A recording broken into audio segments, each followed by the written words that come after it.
一個明明平時唔中意食甜品，連奶茶都唔飲嘅30幾歲後生仔，竟然會被醫生宣告患上2型糖尿病，仲話係終身疾病，冇得逆轉。明明成日為咗減肥，淨係飲黑咖啡，到咗夜晚只係食咗餐稍為好少少嘅，結果去驗身嗰陣，醫生話你已經半隻腳踏咗入糖尿病嘅大門。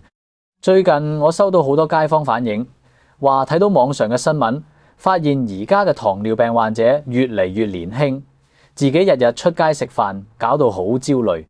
今日我就同大家深入探討呢個被嚴重低估嘅健康危機。為咗你自己，為咗你一家大細嘅健康，呢條片你一定要由頭睇到落尾。我哋先嚟講一個真實案例，有一位30出頭嘅打工仔，今年先32歲，正值人生黃金期，事業啱啱起步，但係佢嘅身形就越嚟越失控，一度暴肥到130公斤，體脂率高達73%。有一次佢覺得身體唔舒服，去抽血，結果出嚟連醫生都嚇咗一跳。一般正常人嘅空腹血糖標準應該係100以下，但佢嘅空腹血糖竟然高達150，食完飯之後嘅血糖更係飆升到200以上。醫生望住張驗血報告，直接宣布佢確診2型糖尿病。最令佢餓爆頭嘅係，佢平時根本就唔中意食甜嘢，朱古力、蛋糕、糖果，佢通通都冇興趣。到底點解一個唔食甜嘢嘅人會搞到血糖失控，甚至確診糖尿病呢？要明白點解唔食甜都會有糖尿病，我哋首先要分清楚兩個字，一個係米字旁嘅糖，另一個係酉字旁嘅糖。有米字旁嘅糖呢，就係我哋平時見到食落口覺得甜嘅嘢，例如白砂糖、黃糖、蜜糖、糖果、甜品入邊嗰啲。呢啲精製糖大家都有戒心，知道食多咗唔好。但係真正殺你一個措手不及嘅係酉字旁嘅糖。呢個糖就係我哋常講嘅碳水化合物，簡單嚟講就係澱粉、白飯、白麵包、河粉、米粉、烏冬、腸粉，甚至點心入邊嘅蝦餃、燒米皮，全部都係糖嘅。喺我哋嘅身體入邊呢，呢啲澱粉一旦落到胃，進入腸道，就會被消化系統極速拆解。無論佢原本係一碗白飯定係一條腸粉，最後都會被分解成葡萄糖，然後直接吸收入血。所以就算你真係一粒糖都冇食過，只要你餐餐都食2大碗白飯，或者晏晝食碟乾炒牛河，夜晚又食碟粟米肉粒飯，你身體吸收落去嘅葡萄糖分量，分分鐘比你直接食幾排朱古力仲要多。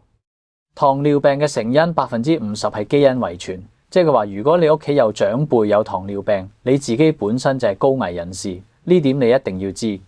但係剩低嗰50%決定你幾時發病、會唔會發病嘅關鍵，就係你嘅飲食習慣同作息時間。上面嗰位糖尿病病人回憶發現，原來搞到佢患上糖尿病嘅罪魁禍首，就係佢最愛嘅重口味美食同精緻澱粉。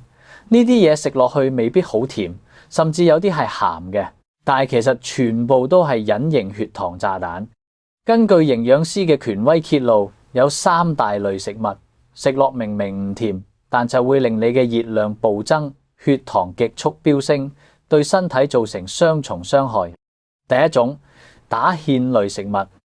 香港人出街食飯最中意就係撈汁，一碟豆腐火腩飯，男人嘅浪漫；一碟粟米肉粒飯，小朋友嘅最愛。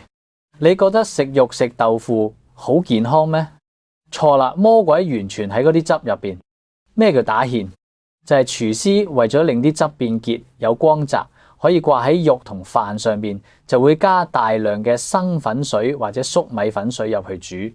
生粉同粟米粉咪就係100%純粹嘅精緻澱粉咯。當你將呢啲結撻撻嘅汁撈埋白飯一齊食嘅時候，你以為自己食緊美味嘅醬汁，其實你係吞緊一碗液體麵包。呢啲打咗芡嘅汁進入腸胃之後，消化吸收嘅速度快到令人難以置信，幾乎係1秒鐘就轉化成葡萄糖衝入你嘅血管入邊。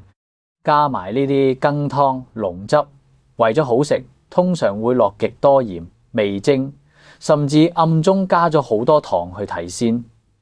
所以你最中意食嘅羹麵、羹飯就係推你落深淵嘅第一隻黑手。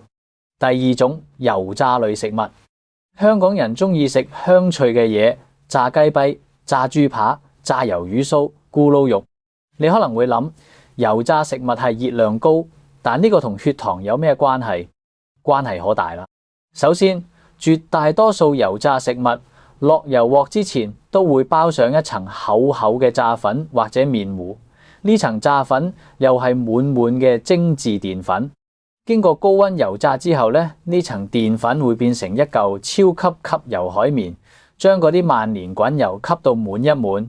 當你咬落去，咔嚓一聲，你同時將大量嘅飽和脂肪同精緻澱粉吞落肚。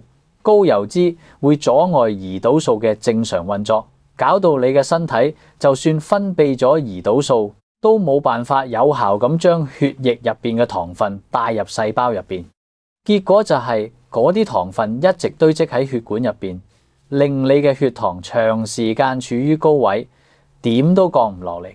第三種，醬料類食物，沙茶醬、海鮮醬、芝麻醬、甜酸醬，甚至係平時煮餸用嘅蠔油、茄汁，呢啲醬料食落鹹鹹地、酸酸地、辣辣地，好惹味。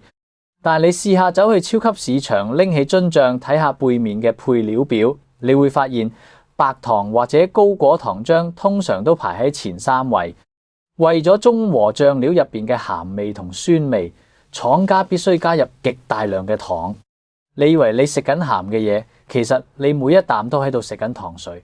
仲有出面買到嘅加工食品、醃製肉類，好似臘腸、午餐肉、肉丸等，製作過程入邊都加咗大量嘅隱形糖。所以去一轉超市，你買嘅嘢如果全部都係加工食品，就算你唔買汽水，你攝取嘅糖分都已經嚴重超標啦。除咗食錯嘢，你嘅生活作息亦都係誘發年輕型糖尿病嘅超級催化劑。返工極度忙碌，又冇時間食嘢，而且忙嘅時候完全唔覺得肚餓，直到夜晚10點收工，神經一放鬆，飢餓感就排山倒海咁湧過嚟，於是就會同同事去大飲大食，食麻辣火鍋，食大餐。結果就搞到血糖會喺短時間內直線暴升，日日都係咁樣，血糖一時跌到落谷底，一時又飆升到上太空，好似坐過山車咁。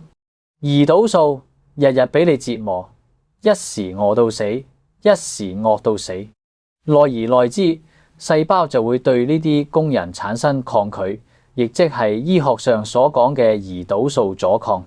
結果胰臟為咗達標，只能夠分泌更多嘅胰島素去死撐，最後胰臟過度勞累罷工，再都分泌唔出胰島素，咁你就會正式確診糖尿病。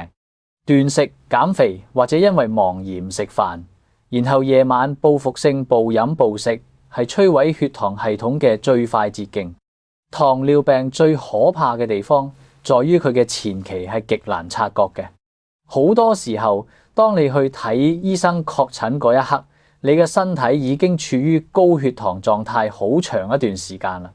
不過身體係好聰明嘅，佢被高血糖折磨嘅時候，其實會發出好多微弱嘅 SOS 求救信號。如果大家平時有留意，絕對可以及早踩迫力。信號1：三多一少。咩叫三多一少？就係多食、多飲、多尿，體重驟降。因為你嘅細胞吸收唔到糖分，身體以為你冇食嘢，大腦就會不斷發出肚餓嘅指令，令你唔停咁食。同時咧，因為血液入邊糖分太高，身體為咗排走呢啲糖，就會不斷抽乾你體內嘅水分去製造尿液，搞到你極度口渴，成日要飲水。雖然你食好多，但係能量根本用唔到。身體只能夠燃燒肌肉同脂肪嚟吊命，所以你會無啦啦瘦得好快。如果你出現呢種情況，唔好以為自己減肥成功，請你即刻去醫院驗血糖。信號二，食飽飯就眼瞓到不省人事。如果你每次食完晏都覺得極度疲倦，眼皮重到撐唔開，甚至成個人覺得冇力，呢個代表你啱啱食嗰餐飯升糖指數太高，令你嘅血糖大幅度波動，胰島素大量分泌，搞到腦部短暫缺氧。信號三，成日肚餓、心慌手震。明明食完飯冇幾耐，好快又覺得口痕，甚至餓到有啲手震、飆冷汗。呢個可能係因為你之前嘅胰島素飆得太高，然後迅速跌翻落嚟，搞到出現反應性低血糖。信號四，大肚腩。